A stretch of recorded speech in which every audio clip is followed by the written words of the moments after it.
মেশিনটাকে on করা হলো, ওখান থেকে পাওয়ার সাপ্লাই দেওয়া হয়েছে। এখান থেকে এই যে বাটন আছে এটাকে প্রেস করলাম, করলে এই স্ক্রিনটা ইনিশিয়ালাইজড হয়ে এই স্ক্রিনটা এলো। আসার পরে এই যে সিটিটাকে আমরা ক্লিক করব। ক্লিক করলাম, করার পরে এবারে এখানে সাবস্টেশনের নাম, বিয়ের নাম, location, operator, manufacture, serial number এসব দেওয়া যেতে পারে। তা আমরা এসব পরে হাতে লিখে নেবো, তাই আমরা টেস্ট বাটনে ক্লিক করছি। টেস্ট বাটনে আমরা ক্লিক করলাম। টেস্ট বাটনে ক্লিক করে আমরা এই স্ক্রলটাকে ঘোরাবো, চকিটাকে ট্যান্ডেলটাতে নিয়ে আসবো।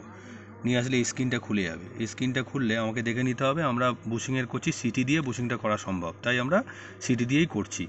আচ্ছা, এবারে আমরা এটা দেখে নিলাম C1 HV ট্যান্ডেলটা করছি। আচ্ছা, আমাদের এখানে যে সি মানে ক্যাপাসিট্যান্স, এটা মোটামুটি এই ন্যানো ফ্যারাড পর্যন্ত সিলেক্ট করা আছে। আচ্ছা, এখানে ট্যান্ডেলটা 50% পর্যন্ত করা আছে। আচ্ছা, এখানে আমাদের কে ফ্যাক্টর একটা আছে, এটা আমাদের এখন লাগছে না। আমাদের কি মোডে আমরা করছি? UST A মোডে আমরা করছি। তাহলে এবার আমরা ভোল্টেজটা আমরা প্রথমে সিলেক্ট করবো 2500 আমরা সিলেক্ট করলাম। করে এখান থেকে আমরা প্রেস করলাম, মানে সিলেক্ট হয়ে গেল। আমার ফ্রিকোয়েন্সি কী আছে? 50 হার্জ আছে। আমি স্কলটাকে ঘোরাতে থাকবো। ফ্রিকোয়েন্সিতে এলো, এই অ্যাড টেক্সট আসবে। অ্যাড টেক্সট এলে আমি কী করবো? অ্যাড টেক্সটে আমি এখানে ক্লিক করে দেবো, তাহলে এটা এখানে অ্যাড হয়ে গেল। এরপরে আমি আবার স্কল ঘোরাবো, ঘুরিয়ে আবার স্কলটাকে আমি ভোল্টেজে নিয়ে যাব। ওই সেম প্রসেস, ভোল্টেজে নিয়ে যাচ্ছি, এই ভোল্টেজে নিয়ে গেলাম, নিয়ে এই বাটনটাকে আমি ক্লিক করব। করলে আমি 10,000, এখানে 10,000 দিয়ে দিলাম, দিয়ে এটাকে আবার সিলেক্ট করে দিলাম, দিয়ে আবার আমি স্ক্রল ঘুরিয়ে ওই অ্যাড টেক্সটে চলে গেলাম। তাহলে এটা আবার দেখুন এখানে অ্যাড হয়ে গেছে। প্রথমে হলো 2500 অ্যাড হয়েছে, এখানে 10,000 অ্যাড হয়েছে। এটা হয়ে গেল। হওয়ার পরে এবার আমি কি করব? স্ক্রলটাকে ঘোরাবো, ঘুরিয়ে আমি এক্সিকিউট অলে নিয়ে আসবো। এক্সিকিউট অলের কারণ কি? আমার একসঙ্গে আমি একবারই অন করব ট্যান্ডেলটা মেশিন, সেখানে প্রথমে 2500-এর টেস্ট করে রিপোর্ট দিয়ে দেবে, তারপর আবার 10,000-এর টেস্ট করে রিপোর্ট দিয়ে দেবে, মানে একসাথে আমার দুটো টেস্ট হয়ে যাবে। সেই কারণে আমি এক্সিকিউট অল করছি। ক্লিক করলাম, করে এবার আমার কাজ হলো এই যে এখানে এই যে কিটা রয়েছে, এই HV কিটাকে অন করলে এই লাইটটা জ্বলবে, তার মানে HVটা আউটপুট মানে হবে আর কি, রেডি। এবার আমার এই এমার্জেন্সি সুইচ যেটা আছে এটাকে আমি রিলিজ করে দেবো, ওপর দিকে তুলে দেবো। প্রেস করে দিলে লক হয়ে যায়, ট্রিপ হয়ে যাবে। এটাকে ওপরে তুলে দিলাম, দিয়ে এবার আমি স্টার্ট করবো। এই দিচ্ছি, এই যে বাটনটা আছে এটা বাটনটাকে প্রেস করলেই স্টার্ট হয়ে যাবে। এবার এই ওয়ার্নিংটা আসবে যে আপনার সব ঠিকঠাক আছে কি না। ওয়ার্নিংটা এলো, এবার আমরা ইয়েস করব, করলে আমাদের টেস্টটা স্টার্ট হবে। আরেকবার ইয়েস মারবো, এই স্টার্ট হয়ে গেল।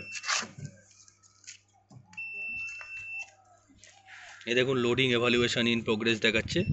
আর এই যে বাটন, এই বাটনটা দেখাচ্ছে, তার মানে আমাদের হাই ভোল্টেজ ইনজেক্ট হচ্ছে সিস্টেমের মধ্যে। প্রথমে আমার এইটা সিলেক্ট হয়েছে কত? 2500, তার মানে 2500-এর টেস্ট এখন চলছে। কি মোডে চলছে? UST A মোডে চলছে। 2500, ফ্রিকোয়েন্সি 50 হার্জ দেওয়া হয়েছে। এই টেস্টটা এখন চলছে, দেখুন ক্যালিব্রেশন হচ্ছে, in progress.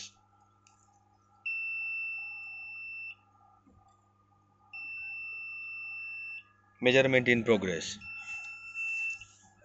Test in progress.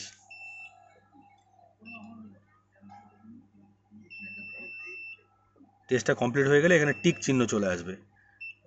Load evaluation in process, evaluate করছে মেশিন এখন। ক্যালিব্রেশন,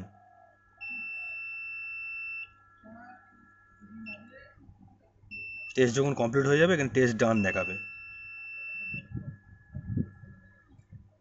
এটা ক্যালিব্রেশন ডান হলো, আবার মেজারমেন্ট চলছে। এটা আমাদের কমপ্লিট হলো, টেস্ট ইন প্রোগ্রেস। এবারে দেখুন এখানে ডান দেখাবে, এটা হয়ে গেছে। এবারে যে এই সেকেন্ডটা স্টার্ট হয়েছে, ওই ওপর থেকে নিচেটা স্টার্ট হয়ে গেল, মানে 2500-এর রিপোর্ট চলে এসছে। এবারে তার পরেরটা আসছে, 10,000 চলছে এখন টেস্ট। এই একই প্রসেসেই চলবে।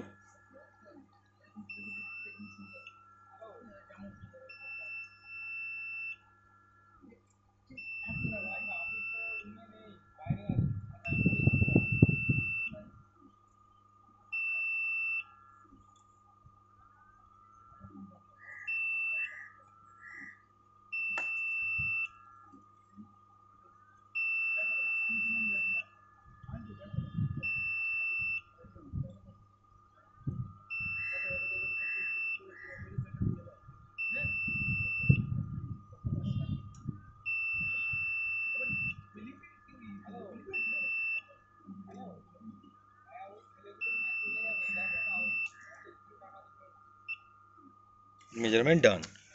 এই মেজারমেন্ট ডান, টেস্ট কমপ্লিট দেখাচ্ছে, মানে টেস্ট আমার এবার কমপ্লিট হয়ে গেল। টেস্ট কমপ্লিট যেই হয়ে যাবে আমার, তখন আমার কাজটা হলো এমার্জেন্সি বাটনটাকে প্রেস করে দেওয়া আর এইচভিটাকে অফ করে দেওয়া। তার মানে হলো এইচভি আর যাচ্ছে না। এবারে আমি রিপোর্টটাকে দেখবো। রিপোর্টটাকে দেখতে গেলে স্ক্রল ঘোরাবো, স্ক্রল ঘুরিয়ে আমরা কি করব, স্ক্রল ঘুরিয়ে এর ওপর নিয়ে আসবো, দিয়ে এটাকে সিলেক্ট করব, করলে আমার এই রিপোর্টটা এখানে দেখিয়ে দেবে। এটা 2500 দেখালো। এবার